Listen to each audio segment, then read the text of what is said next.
Moving on, bro. Our season awards. Like I said before, 18 games. Week 18. Obviously, Week 18 still yet to play, but some of these are kind of set in stone. We pretty much know, yeah. But you go ahead and kick us off, man, with unanimous MVP, in my opinion. Yeah, MVP, man. Shout out Jalen Hurts. He put up a good fight. Joe Burrow was up there as well.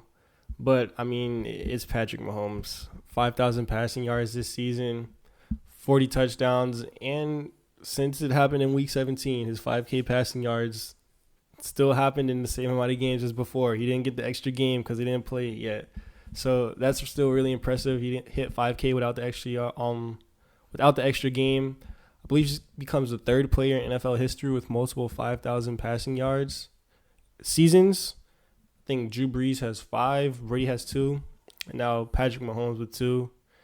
And kind of pretty much what you said in the beginning of the season. He's carried this Chiefs football team, leading them to the possible 1 seed in the AFC.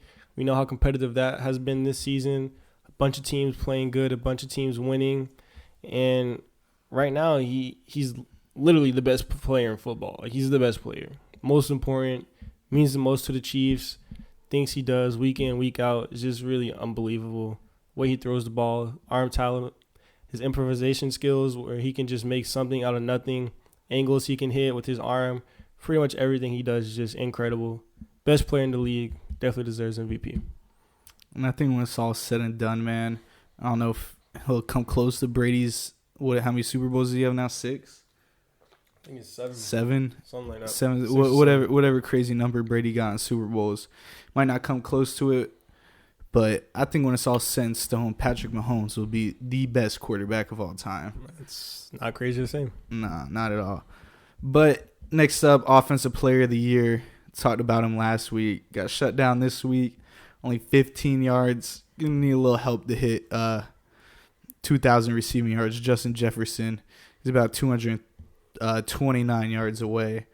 On the season, 124 receptions. 1,771 yards, 8 tutties, and right now, 124 catches in the season.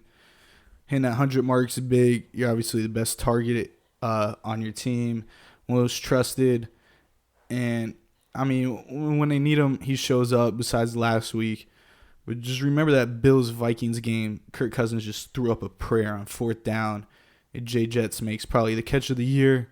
Comes down with it, they win that game. Jay Jets Offensive Player of the Year, Cooper Kupp-esque year from him. The same thing we saw kind of last year from Kupp on the outside. And I was also looking at that. I said that in the preseason as well. The head coach, I believe, was it Kevin O'Connell, came over from LA, and I was like, Justin Jefferson, Offensive Player of the Year. He's gonna put up those Kupp numbers. He's gonna get all those targets, and that's exactly what happened this year. He's definitely the best receiver right now. And he's doing it, in his 3rd year, second, crazy stuff, man. Super young, already so good. But moving on, we got Defensive Player of the Year, and we got Nick Bosa, 17.5 sacks, league leader in sacks right now. He's super, super dominant on the edge, and he's on the best defense in the league. We see how good the 49ers are playing, and last week against the Raiders, he kind of, big players make big plays in big moments. And, in overtime, he was the one that got that pressure on Jarrett Stidham, basically just bull rushed the tackle right back into him, hit his arm, affected his throw, and, it was a pick right to the 49ers, and they took it back to clinch the game. So, there's a few names up there. Myles Garrett, Hassan Reddick. Shout out Hassan Reddick. 16 sacks, 5 turnovers, 2nd in the league in sacks. Michael Parsons had a really good year, but I just think Nick Bosa, as dominant he is on the best defense, he deserves it this year.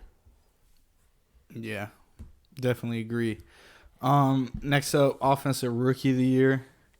Now, I was going between Kenneth Walker and this guy. I'm going to rock with Garrett Wilson under the fact that 74 receptions, 1,014 yards, 4 TDs.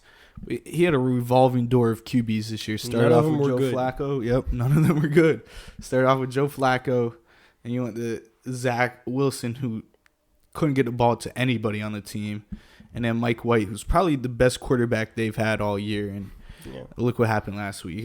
So for Garrett Wilson to go out there and produce on that struggling offense that can't throw the ball to save their lives, put up 1,000 yards, 4 TDs, 70 receptions, and like you said, still without that one extra game, put up those numbers.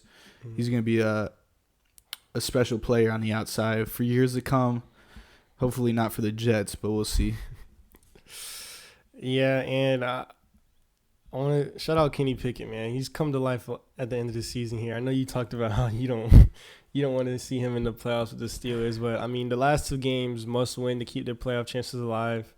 2 game-winning drives, game-winning touchdowns.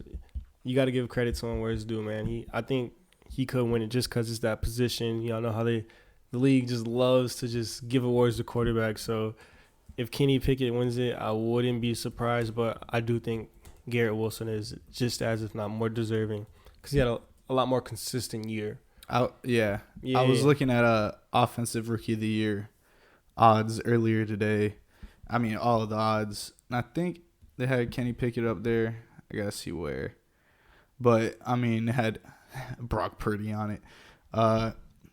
Christian Watson, all of them. Right now they got Kenneth Walker favorite to win at -125. Garrett Wilson plus 200. Brock Purdy plus 450.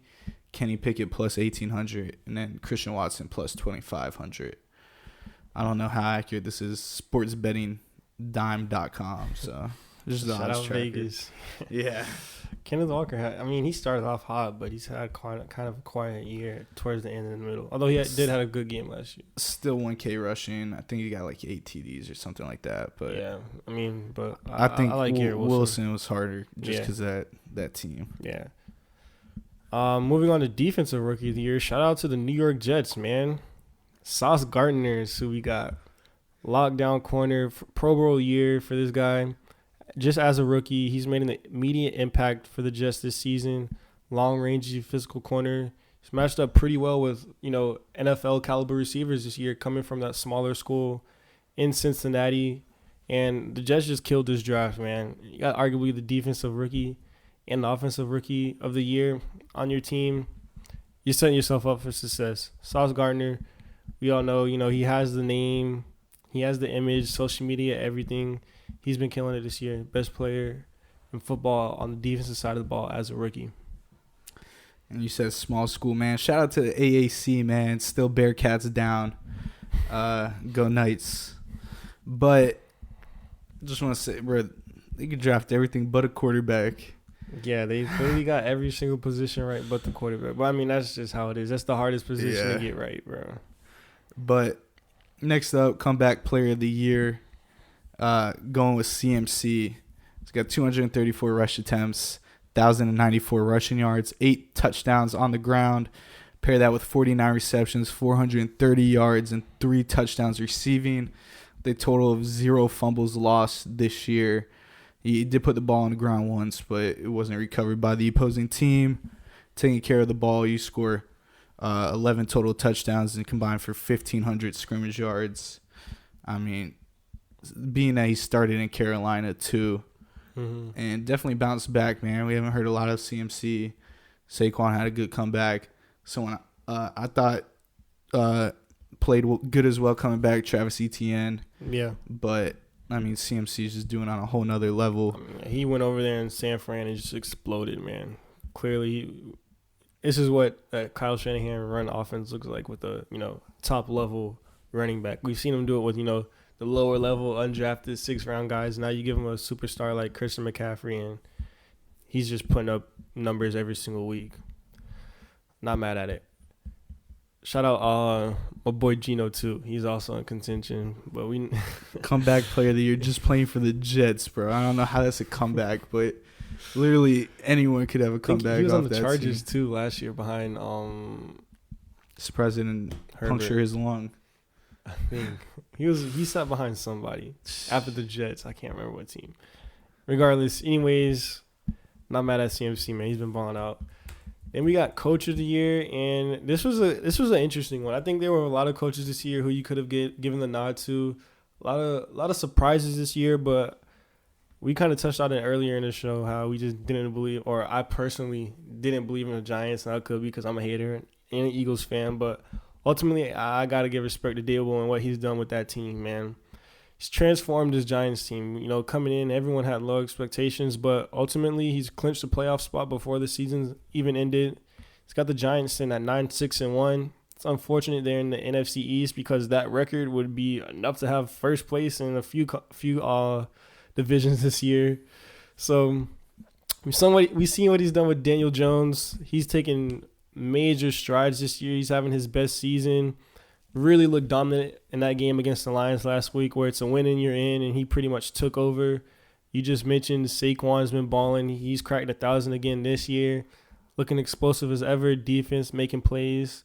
Thibodeau's coming along. And Brian Daboll just got these guys believing. He's doing a lot with limited pieces on this roster. Now you give Daniel Jones a true number one receiver, bring in some more pieces, and we can really see how good this Giants team can be. I'm not going to say I'm, scared or worried for the Giants coming as an Eagles fan, but definitely taking a look over there in New Jersey up there, see what they're doing, and just keeping them in the back of your minds. Like, you're not worried about them beating us or anything, but it's like they got potential. They got everything lined up, and Brian Dable's done a hell of a job coaching them boys up and getting them ready. And they're in the playoffs. I mean, as a Giants fan, what more could you ask for? I agree, man. And when we did the midseason awards, we had Dable at number 2, barring the Dolphins' absolute meltdown. Yeah. In the TikTok comments, some of them did say Dable, man. So shout out to you, man. You predicted it. Good call. But I was looking at Geno Smith. You know he played for the Giants in 2017? I'm sure he did. I forgot. Bro, he played with the Chargers in 2018, didn't play in 2019, and then was the Seahawks ever since. So, he was with Phillip Rivers, yeah. That wraps up, man, our season awards. So MVP, Pat Mahomes, Offensive Player of the Year, Justin Jefferson, Defensive Player of the Year, Nick Bosa, Offensive Rookie of the Year, Garrett Wilson, Defensive Rookie of the Year, Sauce Gardner, Comeback Player of the Year, CMC, and Coach Brian Dable of the New York Giants. Wraps up our season awards.